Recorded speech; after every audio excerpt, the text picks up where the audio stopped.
বিয়ে দিছে, বেটার বউ না পোয়াতে হসে, ডাক্তার কাছে লেখাতে করছে রেস্টে থোয়া লাগবি।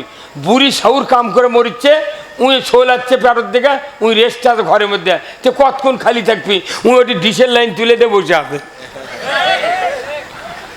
কথা কোনা ওই ডিশের লাইন দেখিচ্ছে আর বুড়ি মাওক দিয়ে ওই খাটিয়ে নিচ্ছে আর দৌড়ে দেখা করছে, নাসিমা কেমন আছো?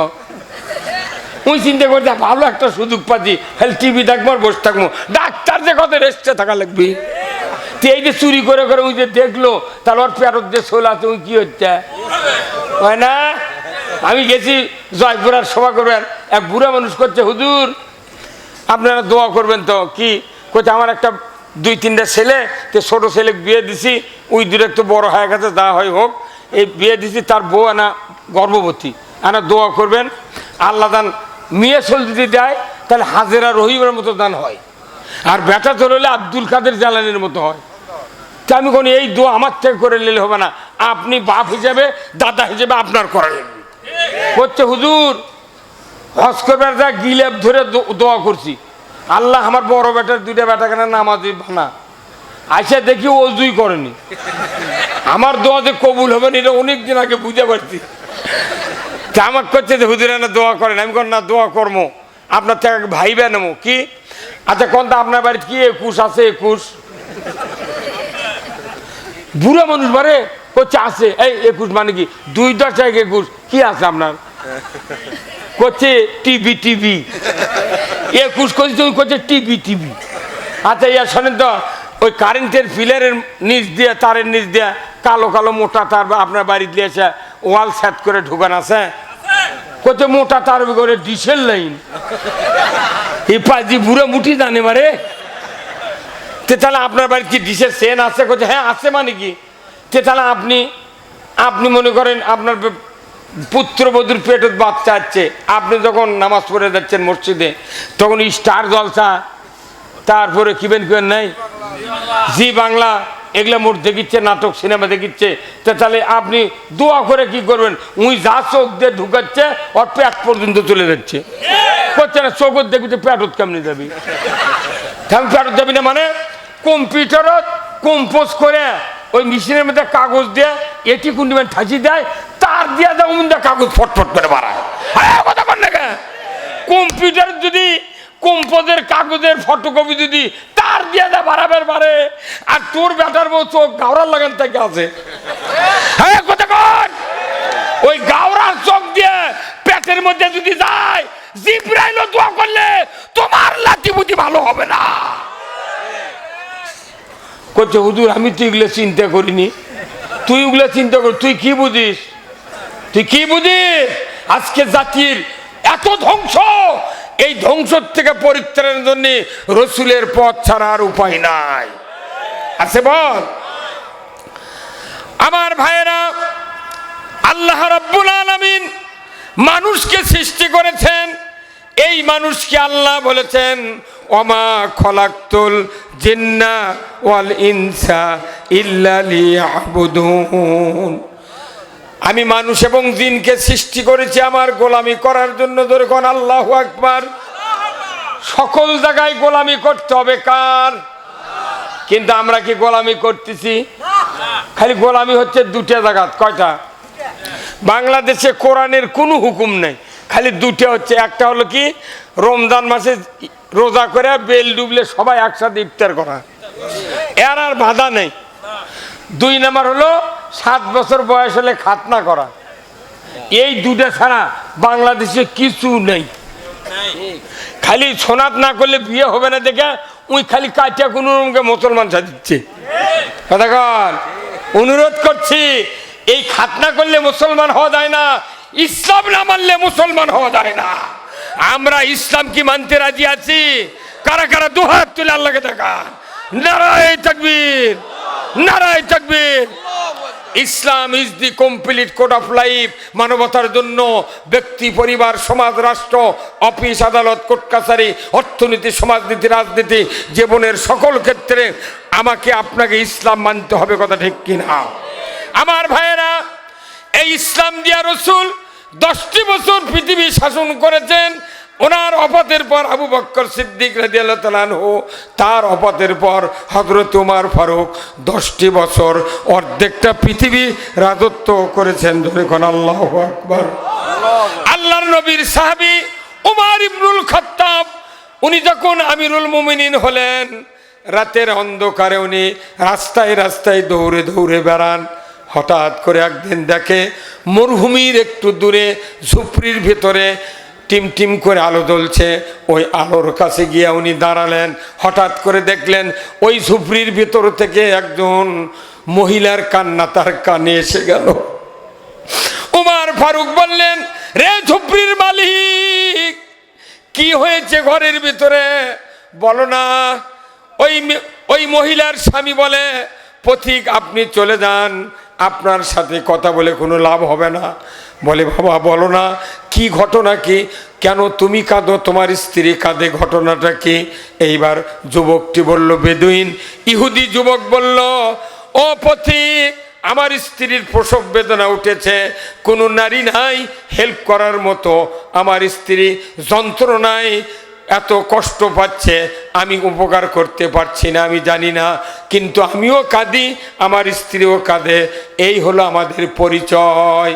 শোনা মাত্রই ওমর ফারুক এক মুহূর্ত দেরি করলেন না, উনি দৌড়ে চলে গেলেন তার নিজ বাড়িতে। ধরে কোন আল্লাহু আকবার। অর্ধেকটা পৃথিবীর বাদশা, কোনো চৌকিদার নাই, পুলিশ নাই, হ্যাঁ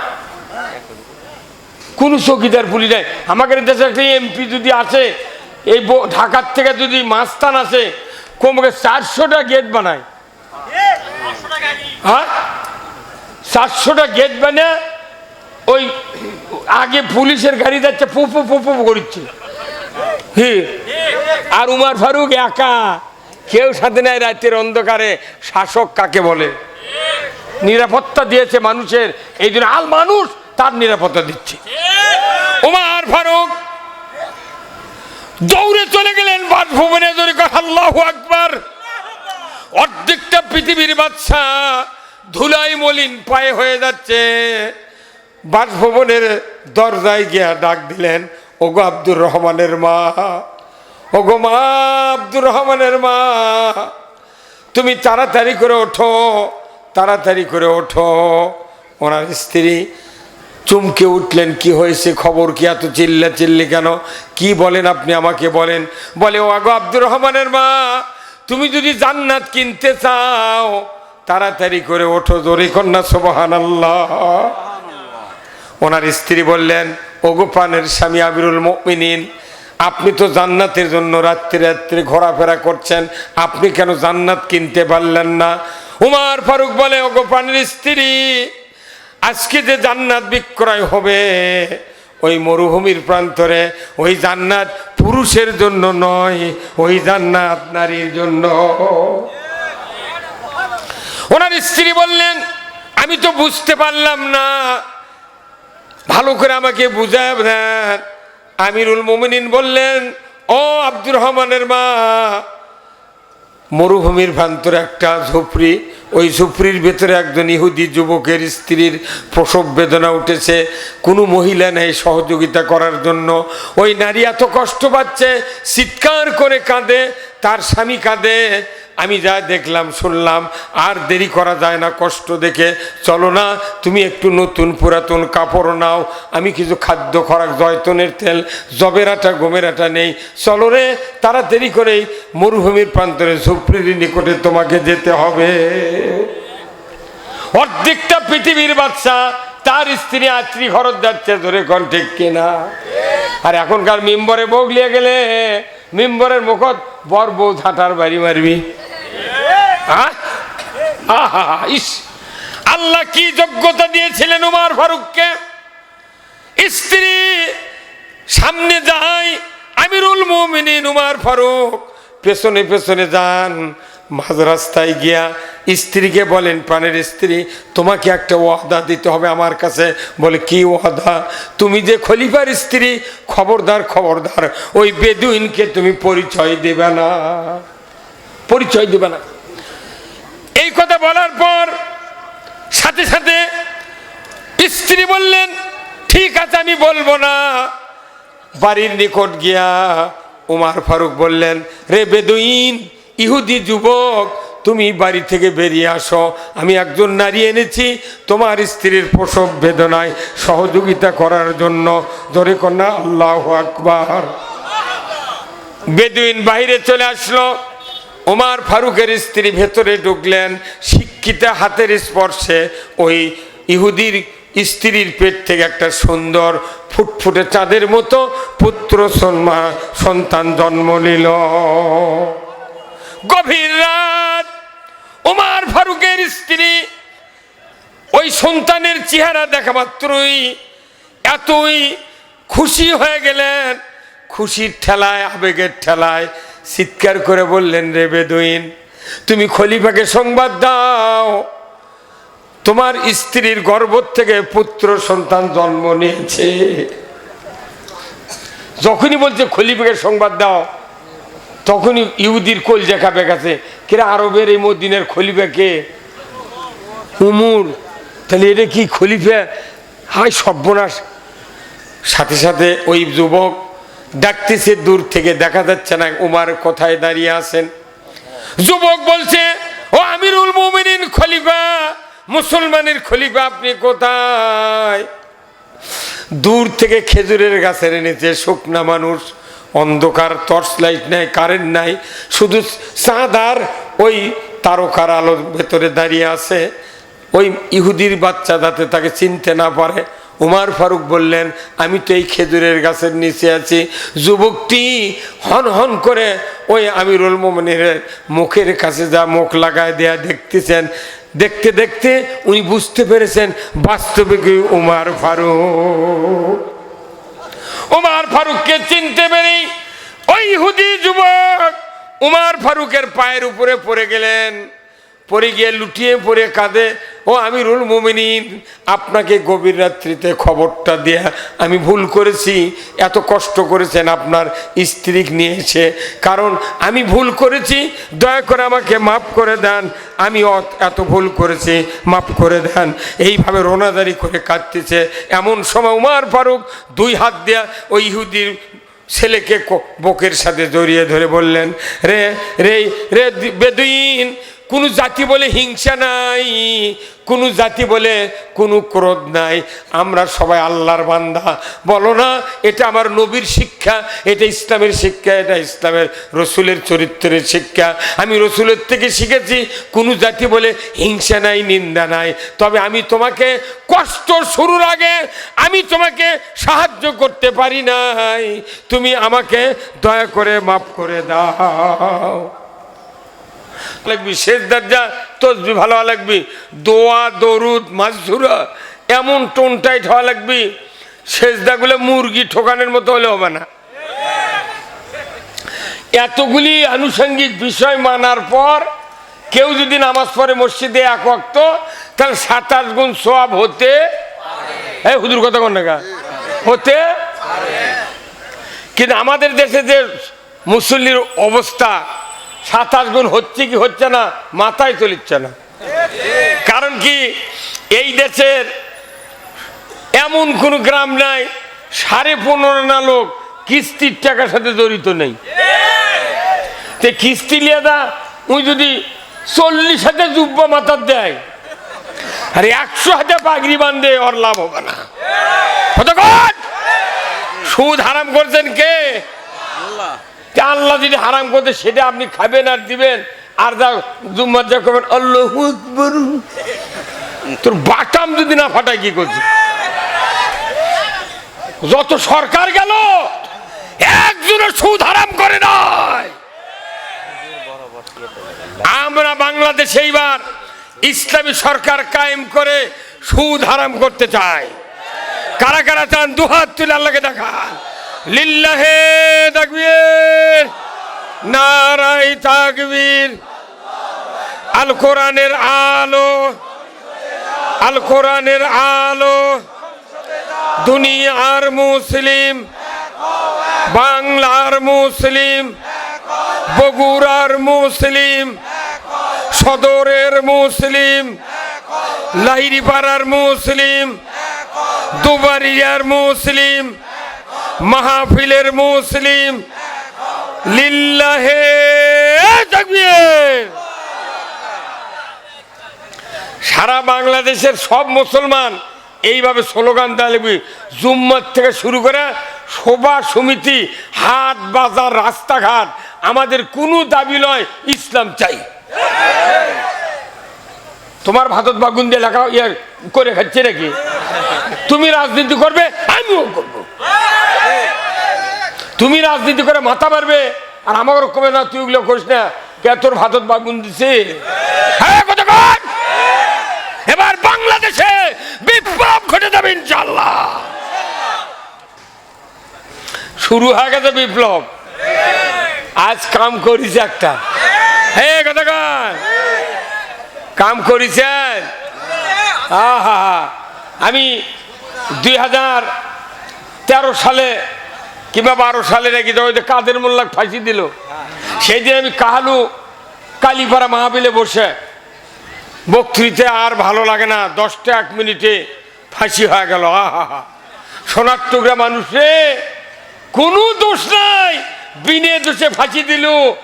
এক এক করে শেষ পর্যন্ত সাইদিক 20 ঢুকে মারল, কথা ঠিক কিনা? ওই সাইদি বলেছেন যে যারা আমার এত বড় সর্বনাশ করলো, এত বড় ক্ষতি করলো, আল্লাহ তুমি জাতির সামনে তাকে ন্যাংটা করে দাও, উলঙ্গ করে দাও। কি দেয়নি? মুসলমান যদি জাগে, এই স্রোত কেউ থামাতে পারবে না। আমরা এতদিন ঘুমেছিলাম, এইবার আমার জাগ্রত হয়েছি। যত ঘরের ভেতরে মশা থাকবি, তত মানুষ জাগে থাকবি। আমাকে মশা কামড়ে কামড়ে শেষ করছে। এই ভাই কথা কর না কামড়ে, এই মুরব্বী কোনো মন খুব খারাপ। আরে চশমালা, তুই মানুষ চিনিস? এই কোন গ্রুপের কথা? আমাকে মন খারাপ কর। অসুস্থ বুড়া মানুষের চ্যাংরা হওয়া লাগবে। ইসলাম আর ইসলাম বাংলাদেশে যায়, আর কোন দাবি নাই। যাই ক্ষমতার যাবে দাও, ইসলাম দিয়ে কোরআন দিয়ে বাংলাদেশ চালন করো। আমরা ক্ষমতার যাব না, ইসলাম ক্ষমতার দেখতে চাই। যাই ক্ষমতার যাবে দাও, ইসলাম দিয়ে চালাবে। আমরা পিএস দিয়ে ভান্তা খায় ঘুম আসবো, আজরাইল লেগে মাথা তুলবো। কি কি আমাকে টাকার বেতন খায় পুলিশ, পুলিশ প্রশাসন, এই দেশের মোট কর্মচারী আমাকে জনগণের টাকার বেতন খায়, আমাকেও গ্রেপ্তার করে। আয় এখন আয়, আয় রে আয়। চোটে নেতারা কয়ে আছে, মাইক সরিতে কয় কানের পট্টি গরম করে দেবো, এখন আয়। আর একজন করছে, ওই চুয়াডাঙ্গা করছে, চোখ বাষ্ট করে দেবো। এই কথা মনে আমাকে পুতুল বাসে, আর পুতুলগিরি বাবু না, এইবার ফাটাফাটি খাওয়া হবে। কতক্ষণ আমরা আল্লাহর সৈনিক, আমরা রসুলের সৈনিক, কোরআন বিজয় দেখতে চাই। কারা কারা কোরআন বিজয় দেখেন, 2 হাত তুলে আল্লাহকে দেখান। নারায়ে তাকবীর, নারায়ে তাকবীর, আল্লাহু আকবার। কোরআনের আলো সংসদে জ্বালো, সংসদে জ্বালো, আল কোরআনের আলো। নারায়ে তাকবীর। অনেকেই বলে যে না, তোমাকে রাজনীতি করার অধিকার নেই। তাহলে রসুল রাজনীতি করলো, তারই ওয়ারিস আমরা, আমাদের রাজনীতি করা যাবে না। আমাকে মুকুট ঘুমাই দিয়ে ছুঁয়ে ওরা করবি। তুমি কোরআন দিয়ে বিয়ে পড়াও, কোরআন দিয়ে তুমি আকীদা করো, কোরআন দিয়ে তুমি কুরবানি করো, কোরআন দিয়ে রোজা করো, কোরআন দিয়ে নামাজ পড়ো, কোরআন দিয়ে জানাজা করো, কোরআন দিয়ে দাফন করো, মুঠি তো কোরআন দিয়ে করো। তো তুমি একটা দেশটা কোরআন দিয়ে চালে তোর ক্ষতি কি? বুঝলে, দেশের কথা গেলি কয় হুজুরা রাজনীতি করবি কে? তোর থেকে শিক্ষা করা লাগবে। বাংলাদেশের মানুষ এইবার জাগে গেছে, এইবার কিছু দেখবে না। এইবার খালি ভোট যেদিন হবে বুঝা দিবি কি হচ্ছে। খুব দেখা হয়ে গেছে। আয় সর্বনাশে বিনে ঘাটে বিনে দোষে মামলা খাটতে খাটতে জেলখানাত বিছনা থুয়ে যাচ্ছে বাড়ি। আর আমাকে করছে হুজুর জেল কাটা সুন্নত। কি শয়তান নেবা, এত বড় সুন্নত তুই সারবুকা চতক মাই করে দিয়ে থুয়েছিস। চ 4 দিন থাকলে বোক মা করে ডাকপুরে। হে কতক্ষণ 14 বার জেলে ঢুকেছি, 14 বার পরোয়া করি নাই। জেল হতে পারে, জুলুম হতে পারে, ইসলাম ছাড়তে রাজি নয়।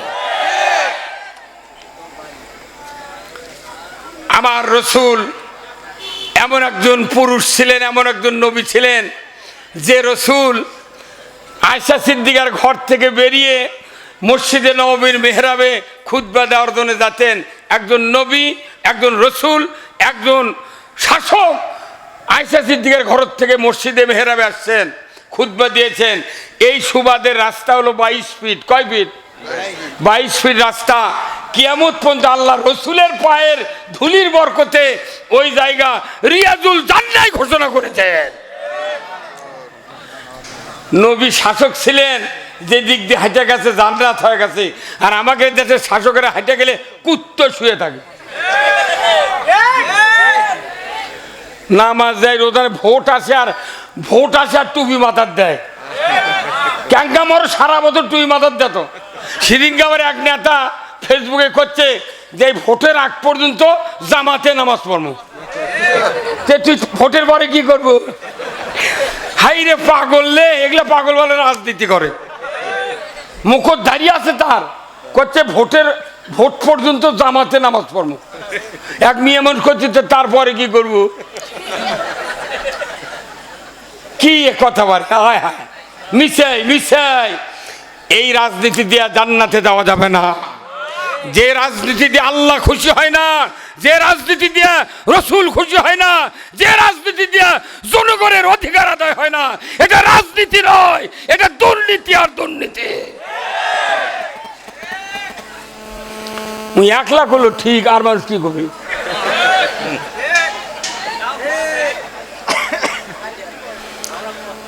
আজকের এই কোরআনের মাহফিলের সম্মানিত সভাপতি সাহেব আলহাজ হযরত মাওলানা শহীদুল বিন ইংরাজ আলী, MM তাফসির চেয়ারম্যান, শাহিয়ান কোম্পানি, সাবেক সভাপতি, দোবারিয়া পশ্চিমপাড়া জামে মসজিদ।